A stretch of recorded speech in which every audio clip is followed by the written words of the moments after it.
I'm a problem because now he likes to go in the trash. All right, this is not gonna work because now he's... Hi, it's Steph, and welcome to episode 2 of Hooked and Rooted at Home. If you're new to my channel, I primarily do gardening content, but because I live in the Northeast and I can't garden in the winter months, I am bringing to you this series where I share a little bit of everyday life sprinkled with a little bit of gardening. And today I have a dessert to share with you that is a crowd pleaser.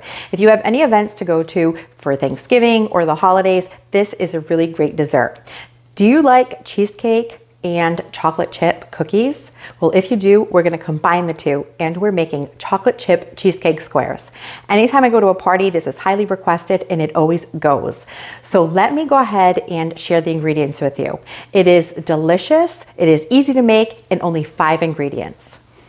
Here's what you need.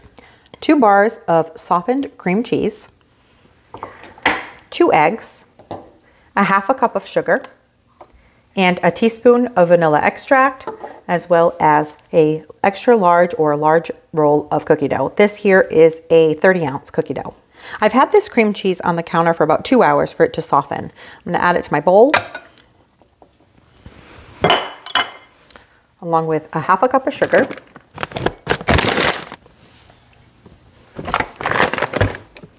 and a teaspoon of the vanilla extract, and 2 eggs.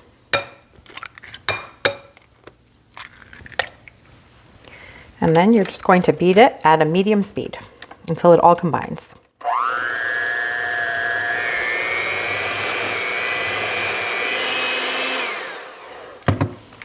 This is your cheesecake mixture. And the next step is to set up your Pyrex or your baking dish with a little bit of parchment paper. And we're gonna start laying out the cookie dough. I like to always line my baking dish with some parchment paper because it makes the cleanup a lot easier.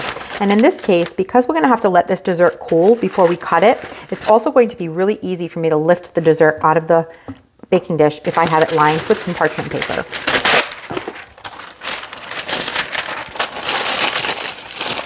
And what you're going to do is you're gonna start taking pieces of your cookie dough and laying it at the bottom of the baking dish. And you want it to be crumbly. This is going to be the base layer of your squares.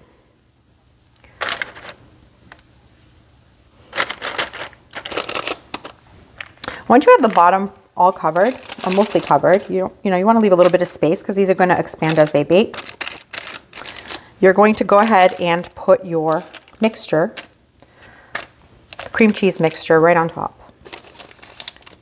You're going to use half of your cookie dough for the bottom layer, and then you're going to reserve the other half for the top layer. While you're prepping your dessert, you can preheat your oven to 350 degrees.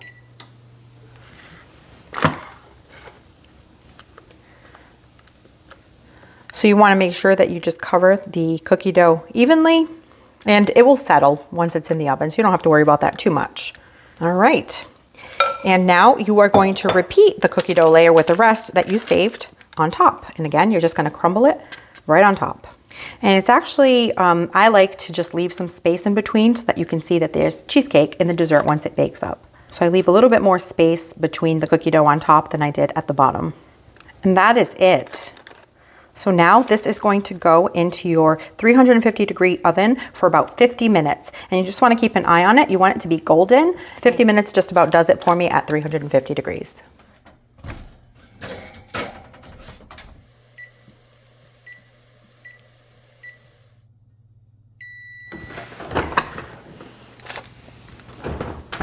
And here it is, all done.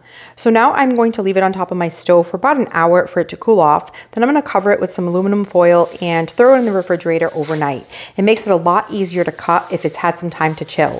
So if you had a party to go to or something, as long as you give it about 4 to 6 hours to chill, it'll make things a lot easier to cut it. Otherwise, if it is too warm, it might start to crumble. All right, it's the next morning and our chocolate chip cheesecake squares have been chilling in the refrigerator overnight. And now we're going to cut them up. So The parchment paper is actually going to make it really easy for me to lift this out of my Pyrex baking dish. And I didn't mention the size of my dish yesterday, but it's an 8 by 11. And how many you get is going to depend on how big you want to cut your squares. I also didn't use any non-stick cooking spray because the parchment paper makes it so that this is non-stick. There we go. See how easily this just pulls apart? So if you've never used parchment paper for baking before, it's great. All right, and I just kind of look at it and decide how many cuts I want to make. Usually I start with cutting it down the middle, and then I will split the other half, each half in half. So then I end up with 4 rows. And it really makes such a difference by letting it cool overnight in terms of how easy it is to cut. So each row of 4, I'm going to cut 4 pieces out of. So I'm going to get 16 squares. Look at that. Chocolate chip cookies, cheesecake. These are really, really yummy.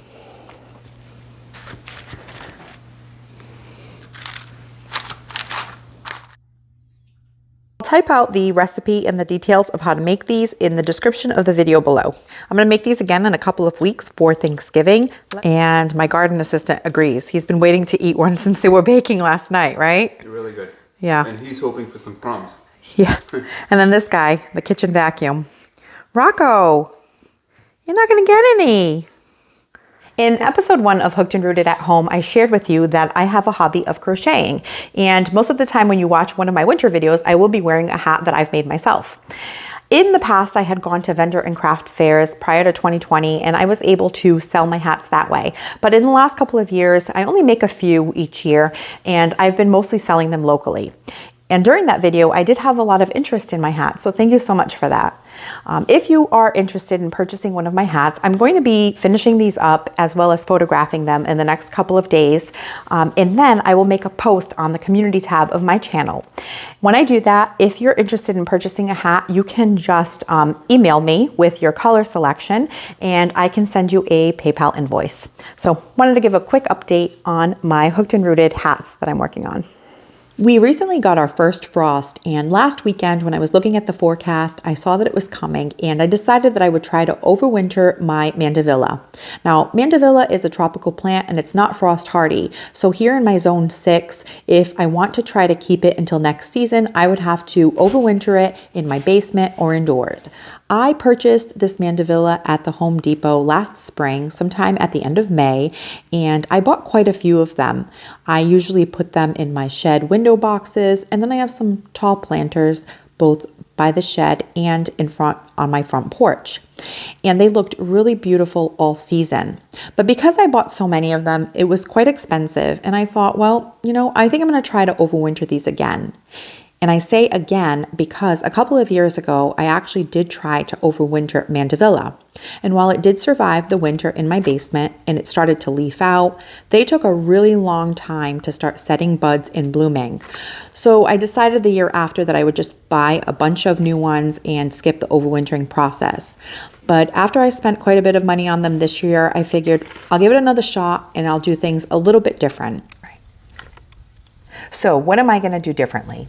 Last time I brought my Mandevilla into my basement that stays at about 55 degrees Fahrenheit. And I would water it occasionally. And then in spring it broke dormancy and started to leaf out, but it never really set any bloom buds. So here's what I'm going to change. I've learned that Mandevilla likes it at about 65 degrees Fahrenheit. It likes warmth, and I think my basement was just a little too cool for it. So this time I'm going to use some of my seed starting mats to place underneath the containers and to start heating up the soil. I'm also going to put them by a really sunny window, and if I need to increase their heat on them, I'm probably going to bring them into my boiler room, which stays pretty warm. So increasing the heat will be step 1. Number 2 is that I'm also going to give them fertilizer, which is something I didn't do last time. I'm going to fertilize them about once a week with a water-soluble fertilizer in my watering can, and I will alternate that with some bloom booster fertilizer. So between the giving them more warmth and fertilizing them regularly, I'm hoping that I will mimic some greenhouse conditions and I will get them to start setting some bloom buds a lot sooner than they did last time. So that's my plan. I will report back in the spring and let you know how it goes. Just this week, I went over to the Home Depot and they actually had started to mark down all of their fall planted spring blooming bulbs. And I typically like to wait until they get marked down end of season because I deal with a lot of deer in my garden. And I love tulips. They're one of my favorite spring blooming bulbs, but unfortunately, the deer also love them. And they're like deer candy. So if I buy tulips at full price, there's a real gamble there because I know that it's possible they're going to get taken out by the deer. So when I went over to the Home Depot and I saw that they had marked down their spring blooming bulbs at 50% off, I grabbed a few things. I went ahead and I picked up some gladiator alliums, which are a nice big large globe size allium. And I only found 2 packages, but I did grab those. And I also picked up a couple of tulips. I grew one of these varieties last year, the Daydream. It's absolutely gorgeous. It goes through a couple of different color changes. It almost starts off like a yellow color and then it ages to this really pretty coral and then ends like an orange color. They're really, really pretty, almost like a creamsicle. So I picked up another package of the Daydream. I also picked up Pink Impression, and Pink Impression is our Darwin tulip, and the Darwin tulips are tulips that are more reliably as a perennial tulip. Now, typically tulips are an annual. They grow and bloom once for you. You can leave them in ground, and it's possible that you might get them to return one more season, but more times than not, you're just going to get foliage and not necessarily a tulip bloom. So most people treat tulips like annuals. They just plant them once, enjoy them, and then that's it, and replant some every year. But the Darwin type tulips are more reliably perennial, so they might come back for you year after year. So I did pick up a package of the Pink Impression, and I also grabbed a pack of hyacinth. Hyacinth have a really beautiful fragrance. They smell so nice. My plan for the hyacinth is to try to force them indoors. I thought it would be a really fun project to try to see if I can get them to bloom around Easter. And last thing I want to say about bulbs, I've been getting a question a lot about whether or not you can still plant spring bulbs now. Yes, the answer to that is yes. Spring blooming bulbs are actually planted in fall. And as long as your ground is not frozen and still workable, you can certainly go ahead and plant your bulbs now in fall. I've planted bulbs as late as December, and they've been fine, and they bloom for me beautifully the following spring. And this is Rocco, another member of the Hooked and Rooted family.